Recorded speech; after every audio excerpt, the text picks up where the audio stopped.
Story 1. I think someone is trying to talk to me, and I'm scared. What do I do? Hello. I'm not a Reddit user, so I'm sorry if my wording is not like the usual Redditor. Just a few days ago, I woke up from sleeping at 5 in the morning. I was wide awake and twisting and turning. Instead of getting up, I just decided to go back to sleep. But when I was about to close my eyes, I heard someone in my right ear whisper my name. I freaked out and bolted out of the room. My parents were in the hallway and asked me why I was up. Nobody was in my room at all. There was another 2 incidents that happened before this too. This all started around 2019 to 2020.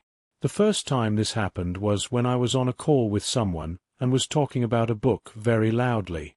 All of a sudden, in my left ear I heard someone shush me. Because this was the first time, I thought they were pranking me, but they said they didn't hear anything. The second incident was when I was near the same area of bookshelf, cleaning it up. However, this time I heard someone call out my name, like a female voice. So, I decided to yell back, thinking it was my mom, and went downstairs. I thought it was weird how my mom wasn't in the house, and the balcony door wasn't open either. When I went to the backyard, however, my mom was cutting the lawn and my dad was at work. I'm super freaked out. I do believe in ghosts, but I usually try and think realistically first before ever saying it was a ghost. I don't know what to do. Is it really a ghost? This is freaking me out a lot. Story 2. My sister hears me laugh at night, though I don't.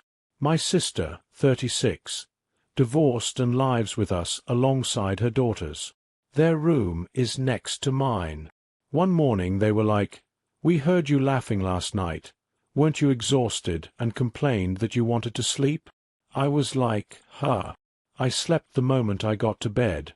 I have no idea what you're talking about." They swore they heard me despite my denial. Then tonight, I was about to sleep. My sister texted me, "I heard your laughter. I didn't make noise over the past hour." So it couldn't even be a stitch that happened earlier.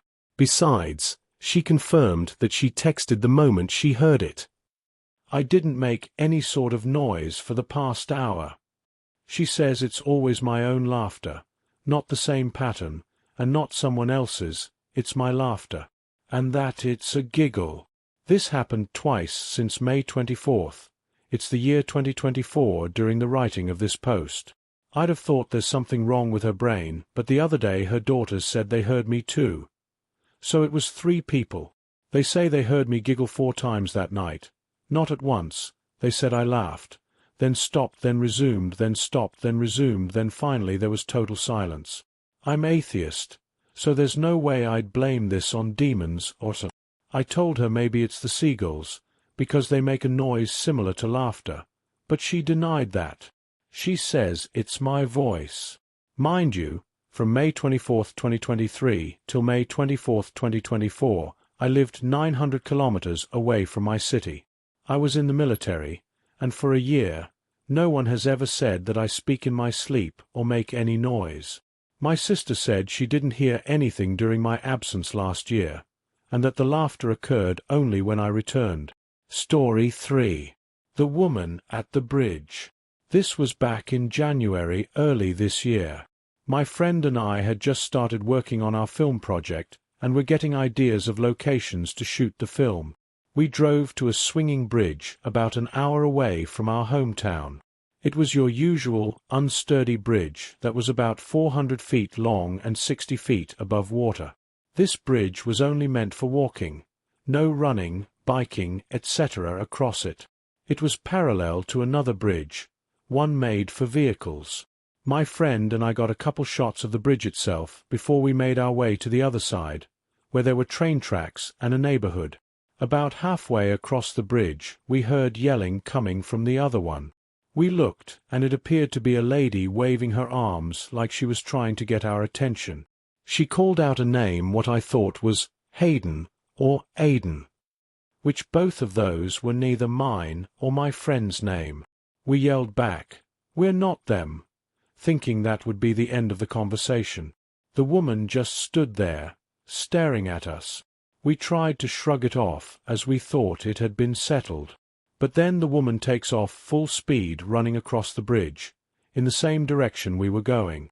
We thought it was strange, but we just laughed it off and carried on.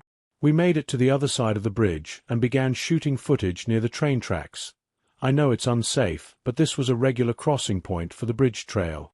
While in the middle of a scene, I heard a familiar voice yell from behind me. It was the same woman, yelling the same thing. She stood on top of the hill of that neighborhood across the tracks. Again, we yelled back that we don't her, and we're not who she thinks we are. This woman takes off running once again, but this time towards us. This frightened us, because why would this woman need to get to us that bad? My friend and I quickly grabbed our things and headed for the swinging bridge. Even knowing we weren't supposed to run across, we walked super fast, which made the bridge sway. It's like our fight or flight kicked in. The lady had caught up to the start of the bridge by the time we made it halfway across, still yelling, but this time it was in a hatful voice. This was when I turned around to look once to see how far the distance between us was. The lady had stopped there at the start of the bridge, and I noticed she was holding something behind her back. Even though she had stopped running after us, we continued to bolt across the bridge. We turned back once we reached the other side to see the woman still standing there, fiddling with something in her hands. My friend pulled out her phone and began recording the woman. This made her turn back immediately and walk the other way.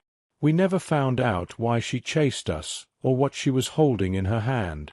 Sometimes I think back and wonder if maybe she needed help. But why not scream for help? I just find it strange that after we told her multiple times that we weren't the people she thought we were, and she still followed us. I had difficulty sleeping about a week after this incident, as I couldn't get the idea out of my head of what this woman wanted to do with us. I had never been so scared in my life.